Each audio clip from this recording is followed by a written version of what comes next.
유럽연합이 이란 혁명수비대를 테러 조직으로 공식 지정했습니다. 이번 결정은 이란 정부의 반정부 시위 유혈 진압에 대한 직접적인 대응입니다. 유럽연합은 자국민을 살해하는 정권은 스스로 파멸을 초래할 것이라고 비판했습니다. 이로써 이란 혁명수비대는 알카에다나 하마스와 동일한 테러 단체 명단에 오르게 되었습니다. 이란은 이번 조치를 비논리적이고 무책임한 행위라며 즉각 반발했습니다. 유럽 지도자들이 미국과 이스라엘의 정책에 굴복해 적대적인 결정을 내렸다는 주장입니다. 이란 외무장관은 이번 조치가 중동 전체의 전쟁 위험을 높이는 전략적 실수라고 경고했습니다. 특히 갈등이 폭발할 경우 에너지 가격 급등 등 유럽이 심각한 대가를 치를 것이라 위협했습니다. 이란은 군사적 대응의 일환으로 전략 드론 1000대를 추가 배치했다고 발표했습니다. 다음 주에는 세계 주요 원유 수송로인 호르무즈 해협에서 실사격 훈련을 강행할 예정입니다. 이란 정부 부통령은 전쟁 상태에 대비해야 한다며 강한 방어 의지를 드러냈습니다. 미국 국방부는 이란의 핵무장을 막기 위해 모든 군사적 옵션이 준비되어 있다고 강조했습니다.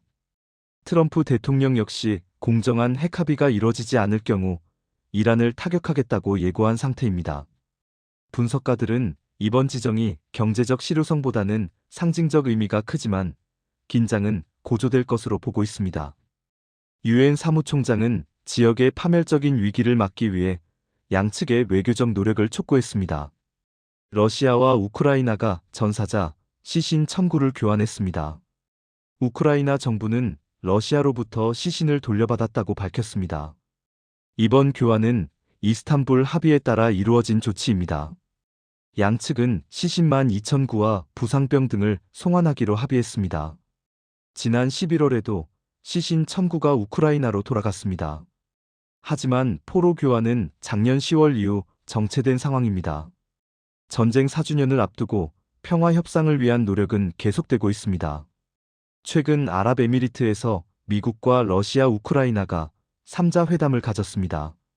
협상은 건설적이었으나 영토 분쟁 문제는 여전히 해결되지 않았습니다. 이런 가운데 하르키우에서는 드론 공격으로 5명이 숨졌습니다. 윤석열 전 대통령의 부인 김건희 여사가 뇌물수수 혐의로 1심에서 징역 1년 8개월을 선고받았습니다. 법원은 김 여사가 종교단체로부터 명품 가방과 보석 등을 받은 행위를 명백한 뇌물로 판단했습니다. 김 여사는 직위를 이용해 사적 이익을 취했다는 비판을 받았으며 현재 구금된 상태에서 사과의 뜻을 전했습니다. 주요 혐의 중 주가 조작 의혹과 여론조사 데이터 부정 취득 혐의에 대해서는 무죄가 선고되었습니다. 한편 윤석열 전 대통령은 지난 12월 비상계엄 선포 시도에 따른 내란죄 혐의로 재판을 받고 있습니다.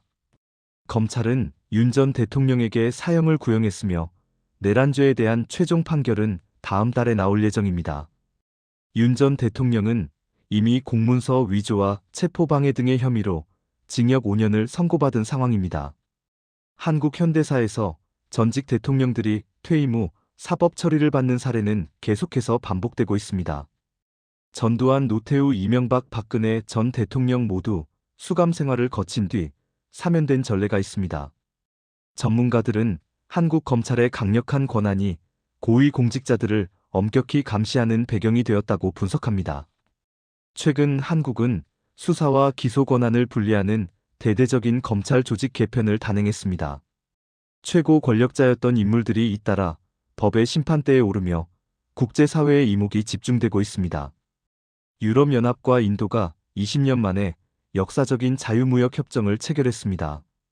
세계 인구의 4분의 1을 차지하는 두 경제권의 만남에 유럽은 모든 거래의 어머니라며 환호하고 있습니다. 전문가들은 트럼프 대통령의 관세 중심 정책과 불확실성이 이번 합의를 가속화했다고 분석합니다.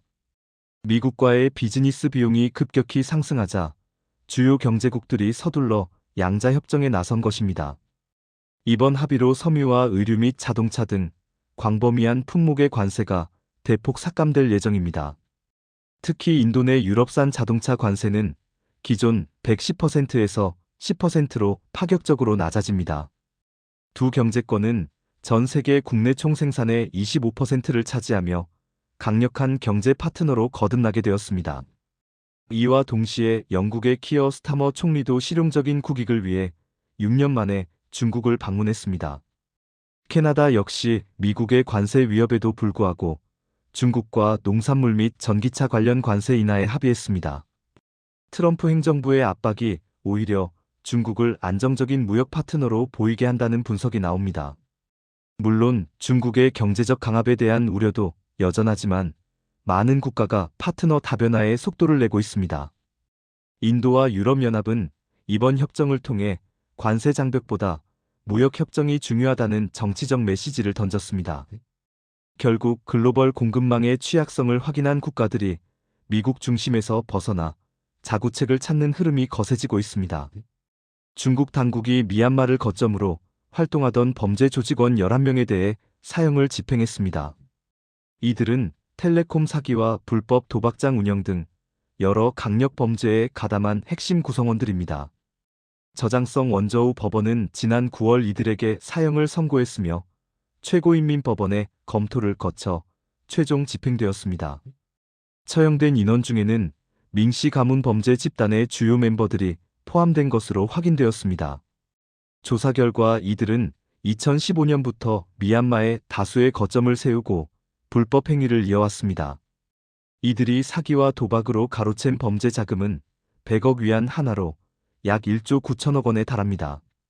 또한 범죄 과정에서 중국인 14명을 살해하고 다수의 부상자를 발생시킨 혐의도 인정되었습니다.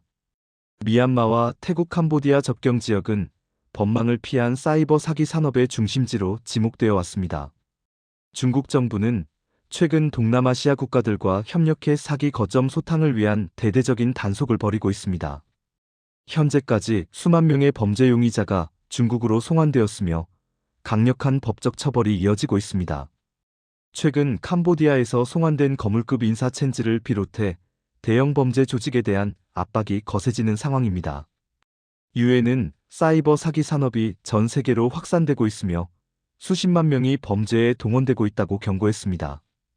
이스라엘이 팔레스타인인 시신 15구를 가자지구 측에 인도했습니다. 마지막 이스라엘 인질의 유해를 수습한 지 며칠 만에 이루어진 조치입니다.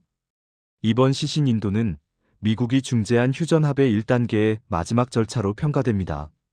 적십자의 지원 아래 시신들은 가자시티 쉬파병원으로 운구되었습니다. 휴전 조건에 따라 이스라엘은 인질 1명당 시신 15구를 반환하기로 합의했습니다. 이스라엘은 휴전 이후 지금까지 팔레스타인 수감자 약 2,000명과 시신 360구를 가자로 돌려보냈습니다. 가자 보건부는 유족들이 신원을 확인할 수 있도록 사망자 사진을 게시하고 있습니다. 앞서 이스라엘은 가자 북부 묘지에서 마지막 인질인 경찰관 란 그리비의 유해를 수습했습니다. 이번 수습으로 1단계가 마무리되면서 국제안보군 배치와 재건을 논의하는 2단계 진입의 길이 열렸습니다. 하지만 휴전 발표 이후에도 가자 지구에서는 이스라엘의 공격으로 492명이 숨지는 등 인명피해가 이어지고 있습니다. 이스라엘군은 부대 공격을 모의하던 용의자를 정밀 타격했다고 발표했습니다. 한편 가자와 이집트를 잇는 라파 검문소도 조만간 재개방될 예정입니다. 전쟁 중 다친 부상자들의 해외 치료를 위한 출국이 우선적으로 허용될 전망입니다. 다만 베냐민 네타냐후 총리는 물자 통과를 위한 개방은 당분간 없을 것이라고 밝혔습니다. 인류의 파멸을 경고하는 지구 종말 시계가 자정 85초 전으로 앞당겨졌습니다. 역사상 자정에 가장 가까운 시간이며 인류 멸망 가능성이 어느 때보다 높다는 평가입니다. 미국과 러시아 사이에 마지막 핵조약이 종료를 앞두고 있어 핵전쟁 위험이 고조되고 있습니다. 트럼프 대통령의 독단적인 핵무기 사용 권한과 정신적 불안정성에 대한 전문가들의 우려도 깊습니다. 빅테크 기업들이 구축하는 인공지능 기술과 자원 독점은 또 다른 형태의 위협이 되고 있습니다. 정치 권력과 기술 독점 세력의 결합으로 전 세계 인구 72%가 권위주의 통치 아래 놓였습니다. 미국은 핵무기 현대화에 막대한 예산을 투입하고 있으며 중국도 핵전력을 강화하고 있습니다. 한국을 포함한 여러 국가가 핵 보유에 관심을 보이면서 국제적인 핵군비 경쟁이 심화되는 추세입니다. 종말 시계는 인류가 직면한 실존적 위기를 알리는 가장 강력한 상징으로 자리 잡았습니다. 시계 바늘이 자정에 닿기 전에 문제를 해결해야 한다는 전문가들의 호소가 이어지고 있습니다. 아직 자정이 되지 않았다는 사실은 인류에게 상황을 바로잡을 시간이 남아있음을 의미합니다.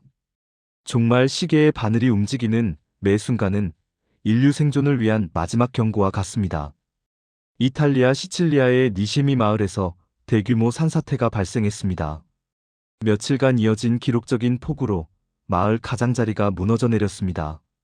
이 사고로 주택 수십 채가 파괴되고 주민 1,500여 명이 긴급 대피했습니다.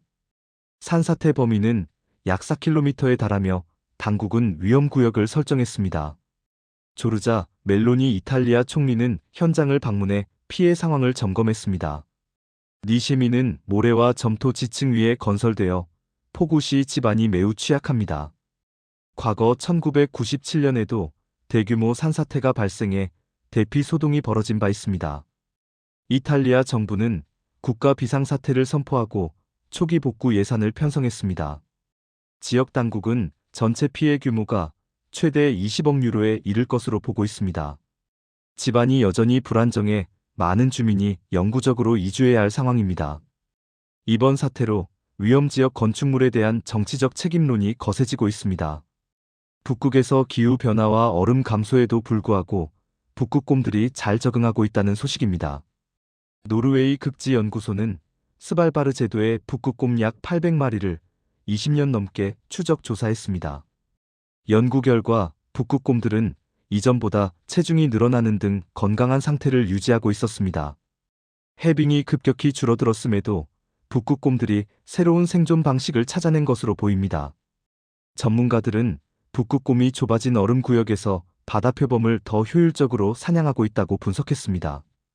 또한 얼음이 녹으면서 육지에 머무는 시간이 늘어난 북극곰들이 술록이나 바다코끼리를 사냥하기 시작했습니다.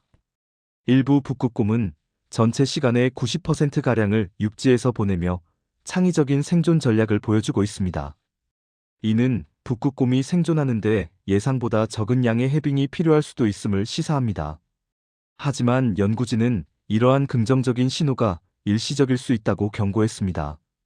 스발바르 지역의 해빙이 사라지는 속도가 매우 빨라 북극곰의 적응력이 한계에 도달할 수 있기 때문입니다. 현재는 북극곰들이 잘 대처하고 있지만 기후온난화가 지속되는 상황에서 미래를 낙관하기는 어렵습니다. 영국 해군이 함정 내 음주 규정을 대폭 강화하기로 했습니다. 모든 계급의 장병은 일주일에 최소 이틀 동안 반드시 금주해야 합니다. 이번 조치는 장병들의 건강을 보호하고 작전 수행 능력을 유지하기 위한 목적입니다. 새로운 지침에 따라 일주일 음주량은 맥주 약 6파인트 분량인 14유닛으로 제한됩니다. 하루 음주량 또한 와인 한 잔 수준인 3유닛을 초과할 수 없습니다. 해군 대변인은 이번 정책이 정부의 건강 지침과 현대 군사 표준을 따른 것이라 밝혔습니다. 조사 결과 해군 장병의 약 48%가 과도한 음주를 즐기는 것으로 나타났습니다. 이는 작년보다 줄어든 수치지만 여전히 군 당국은 작전 능력 저하를 우려하고 있습니다. 영국 해군은 17세기부터 럼주를 배급했을 정도로 음주 문화가 깊이 자리 잡고 있습니다. 이미 함상 내 음주를 전면 금지한 미국 해군처럼 영국도 규제 강화에 속도를 내고 있습니다.